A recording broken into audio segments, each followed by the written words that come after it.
So next, let's talk about TCP and UDP. We already talked a bit about TCP, but now we're really going to start focusing on what software developers really need to know. And you don't really need to know a ton about these transport layer protocols, but the basics are definitely good to cover. Now, to summarize, previously we talked about the Internet Protocol, and we also started talking a bit about TCP. And when we started doing that, we were actually moving on to another topic, which is called the Internet Protocol Suite. It's more commonly referred to as TCP IP because this is kind of saying that TCP is running on top of the Internet Protocol, because we saw that the packets are actually encapsulated. The TCP packet is encapsulated in the IP packet. But this is, in my opinion, a pretty bad name because TCP IP, aka the Internet Protocol Suite, actually also includes other things that are not just TCP and IP, which includes UDP. I know this is all pretty confusing. You don't have to know it super in depth, but I do want to mention it because it can kind of be a point of confusion. And if you want to do your own research, these are the terms that you'll be using to search. So let's start with TCP because it's much more common than UDP. We talked about how if we're sending a large amount of data over a network, we have to kind of break that data up into pieces and then reassemble it on the other side. So the ordering of this data does matter because when we reassemble it, we want it to be in the exact same order that it was sent. So this is a property of TCP. This does not come with IP. Remember, the Internet Protocol is very bare bone. It will take data packets and then send them, and the header of that data packet will include, the source IP and the destination IP. So it will send data, but what happens if the data arrives out of order? Like, we sent a bunch of packets, but they didn't arrive in the same order on the server. Well, TCP handles the ordering for us. So that's a benefit of TCP. Another benefit of TCP is that it's reliable. The reason this is important is that networks in general are not reliable. If we have a lot of data and some of these packets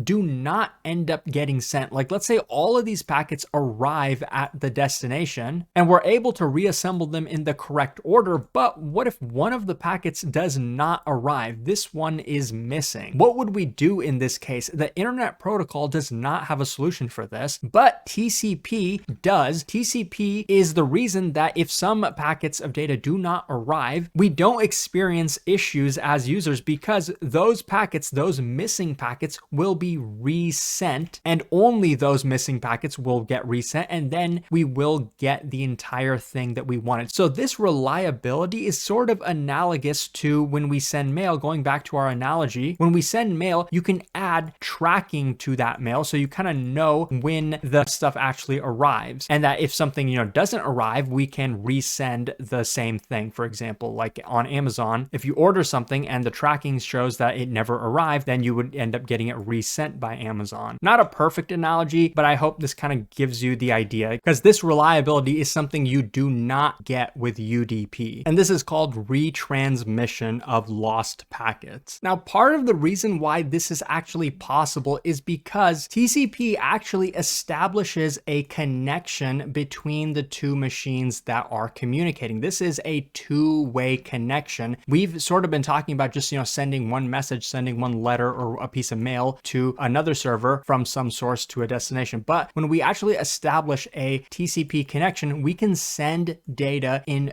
both directions. To establish this connection, there's something called a three-way handshake, and this is a component of TCP. We won't go super in depth because it's not super important to know, but this is part of why TCP can be reliable and why we can send data in both directions, why we can reassemble data at the destination. But this is also expensive because the three-way handshake at a high level will send data. So suppose we're establishing a connection from the client to the server. We send a message to the server to synchronize, and we send a response from the server to the client to synchronize the server, but also to acknowledge that we received the message from the client. And then we send another message from the client to the server with acknowledgement of the server's synchronization. The point I'm trying to make here, though, is that TCP has a lot of overhead. These sort of guarantees that we get with with TCP that data can arrive out of order and then be reassembled, and that we can resend missing packets, and that we establish a connection where data can go in both directions. All these things do not come free. Just like when you're sending mail, you have to pay extra money to get tracking and stuff like that, and maybe some kind of warranty. With TCP, this overhead is expensive on the network. We have to send additional data that we do not need to send with UDP, and it takes more time. Like TCP will take time to establish that connection. This is a component of the latency of TCP. So basically, TCP is reliable, but it's slower. It's very, very commonly used though, because as you can assume, reliability is really, really important when you're using the web. TCP has a bunch of application level protocols like HTTP. We kind of talked about that a bit earlier. It also has many, many others. Secure mail transfer protocol. This is used primarily for emails. There's also WebSockets and many, many more. Most of the protocols you end up using are built on top of TCP. When you're sending emails, of course, you would want the entire email to arrive and in order. And same thing with web requests, which is what HTTP is used for if you're loading like a web page. We'll go more in depth on that a little bit later in the course. Now let's move on to UDP, which stands for User Datagram Protocol. Datagram is basically the word for packet that's used with UDP. Now the benefit of UDP is that we do not need to establish a connection between the client and the server. And so we don't need to have a handshake between the client and the server. A typical scenario for UDP would be a client, sends a request to the server, and then the server just starts sending data. And these data packets that are being sent to the client, some of them may not end up making it to the client, and these would not end up getting resent to the client. Those are lost forever. So if you were sending an email and one sentence of that email just doesn't arrive, that wouldn't be very good. But that's kind of what happens with UDP. There's no guarantees that every packet of data is going to arrive. The data also might arrive out of order. So maybe the first packet will first arrive, then the third packet would arrive, and then the second packet would arrive, and the fourth packet just never made it. But basically the first, third, and second packet, they arrive out of order. That's also something UDP does not correct. We're not going to take these and then reorder them with UDP. They're just going to arrive out of order. So with all these downsides, why would we ever use UDP? Well, it's a lot faster than TCP. It doesn't come with the same overheads, obviously. We don't have to establish the connection. We don't have to do the handshake. We don't even have to worry about the packets. So when it does work, it's a lot faster than TCP. But like I said, you probably wouldn't want to send your emails using UDP. So what would UDP actually be useful for? Well, the most popular example is when it comes to streaming